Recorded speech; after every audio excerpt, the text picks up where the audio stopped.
ہونے کا خطرہ ہوتا ہے.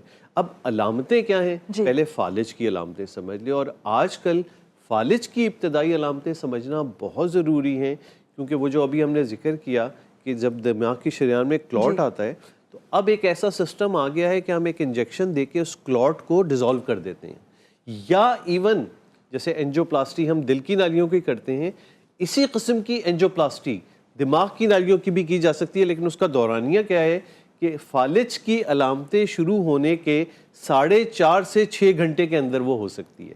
تو اگر آپ نے وہ ٹائم گزار دیا تو آپ زندگی بھر کی معذوری, اور اگر اس ٹائم پہ آپ ہسپتال پہنچ گئے اور یہ عمل ہو گیا تو آپ بچ جائیں گے.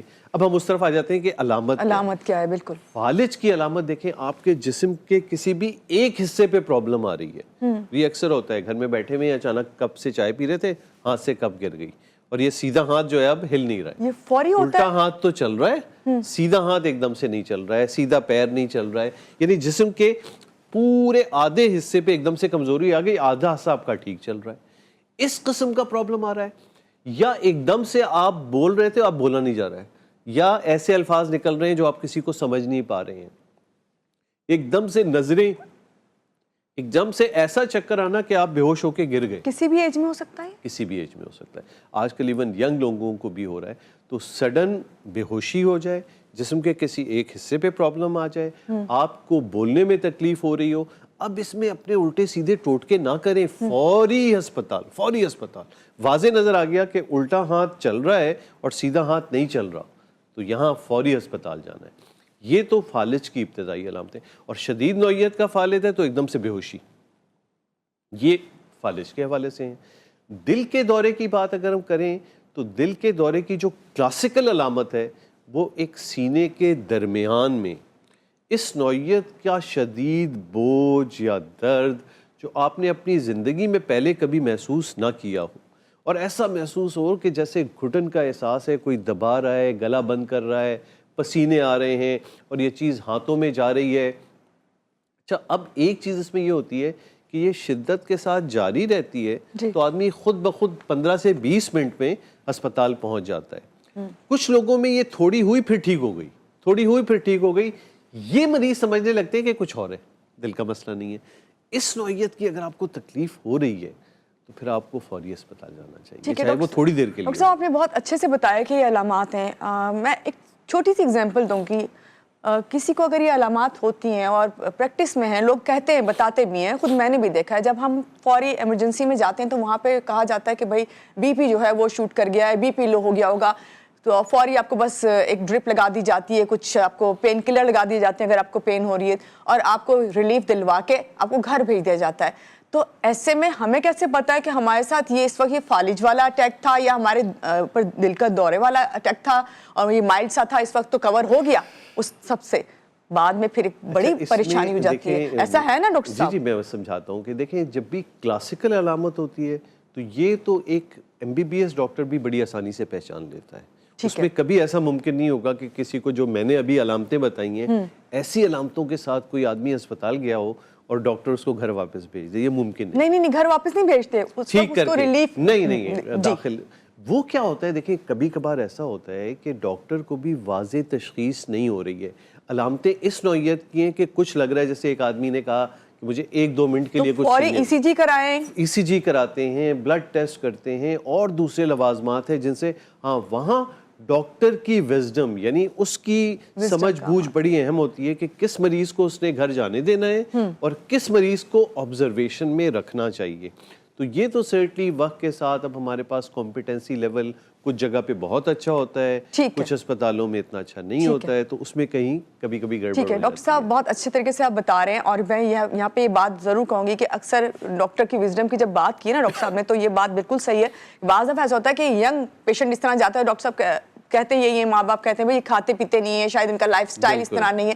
تو یہاں پہ آپ سے جانیں گے کیا غذا, ورزش, آپ کی ڈیلی لائف سٹائل جو ہے اسے بہتر کر کے ہم اس تمام چیزوں سے بچ سکتے ہیں؟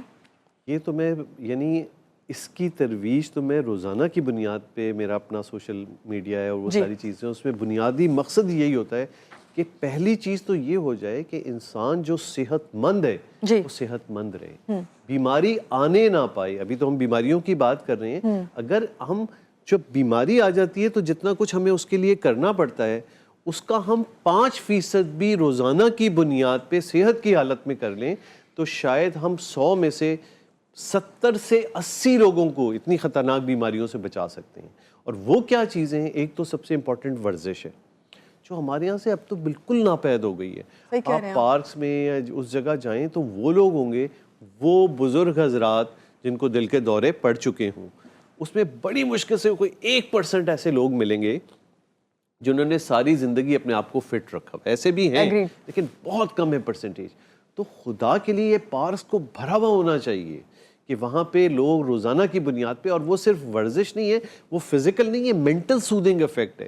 آپ کو پورے دن کے لیے ایک ایسے اثرات مل جائیں گے کہ آپ کی دماغ کی بتیاں بالکل جیسے کہتے ہیں نا روشن رہیں گی، کوئی ٹینشن کوئی یہ چیز آپ کے اندر نہیں آئے گی، اور رات کو نیند زبردست آئے گی. جو سب سے امپورٹنٹ چیز ایک اور ہے جس سے ہم دور ہوتے جا رہے ہیں، رات کی نیند نہیں کرنا. جی بہت خطرناک ہے لانگ ٹرم کے لیے. تو پہلی چیز ورزش ہو گئی ہے. پھر غذا میں اعتدال. کوئی یہ نہیں کہہ رہا کہ اب ابلے ہوئے کھانے پہ آ جائیں، آپ کوئی زبان کے چٹخارے بالکل نہ کھائیں. ایک بیلنس رکھ لیں. بیلنس اس طرح سے کہ آپ کے اندر موٹاپا نہ آنے پائے. یہ بس امپورٹنٹ ہے کہ فزیکل ایکٹیویٹی ڈائٹ کا ایسا بیلنس ہو جائے کہ موٹاپا نہ آئے. ینگ جنریشن کے لیے تمباکو بالکل زہر ہے، اور یہ جو ویپ اور آج کل ڈفرینٹ چیزیں آ رہی ہیں ان کو بالکل ہاتھ نہ لگائیں. تمباکو نوشی نہیں کرنی ہے. پھر ایک 20 سال کو آپ کراس کرتے ہیں تو اپنا بلڈ پریشر، شوگر، کولیسٹرول، یہ تینوں چیزیں ضرور چیک کرا لیں. 20 سال کے بعد میں تو سنا تھا کہ بی پی کے لیے تو 40 ایئرس کے بعد آپ کو میڈیسن لینی ہے. جو مسائل چل رہے ہیں میرے لحاظ سے after 20 years you should be checking ایوری تھنگ. نارمل ہے تو 2-3 سال میں دوبارہ ریپیٹ کر لیں. اب نارمل ہے تو اس پہ پھر توجہ دیں. تو یہ تمام وہ بنیادی اصول ہیں. اپنے آپ کو صحت کی حالت میں دل، فالج اور یہ تمام مسائل سے آپ بچ سکیں گے.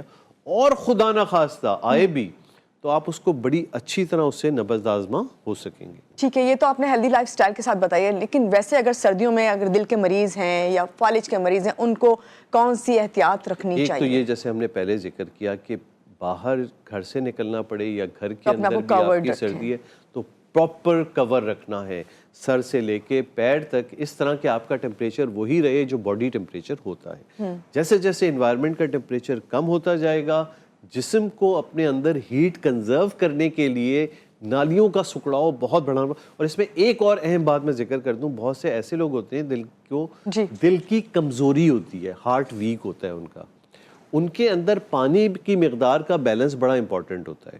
ہائیڈریٹ رکھیں پھر اپنے آپ. سردیوں میں چونکہ پسینہ نہیں نکل رہا ہوتا تو پانی کے تو ویسے بھی پیاس کم لگتی ہے، لیکن ان کو ہم نے خود ایڈوائز کیا ہوتا ہے کہ 5 یا 5.5 گلاس سے زیادہ پانی نہیں پینا ہے، نہیں تو پھیپھڑوں میں چلا جاتا ہے. صرف وہ والا گروپ جس کا دل کمزور ہے ان کو خود پتا ہوگا کہ ان کا ایکو، ان کا ایجیکشن فریکشن کم ہے، تو ان کو پانی کا بیلنس. ٹھیک ہے، بہت شکریہ ڈاکٹر صاحب کہ آج کے پروگرام میں آپ آئے اور آپ نے جو ہے جس طرح بتایا کہ کس طرح ہمیں اپنے دل کی اور دماغ کی اور جسمانی صحت کا خیال رکھنا ہے تاکہ پھر ہمیں آپ کی ضرورت بالکل نہ پڑے. بہت شکریہ. لیکن پھر بھی ہمیں آپ کی ضرورت پڑتی رہے گی. اور ڈاکٹر صاحب جو ایک بات کہتے ہیں ہمیشہ آ کے، آج انہوں نے خود سے نہیں بولا لیکن میں ضرور بولوں گی کہ صحت کے ہوتے ہوئے اپنی صحت کا خیال رکھیں.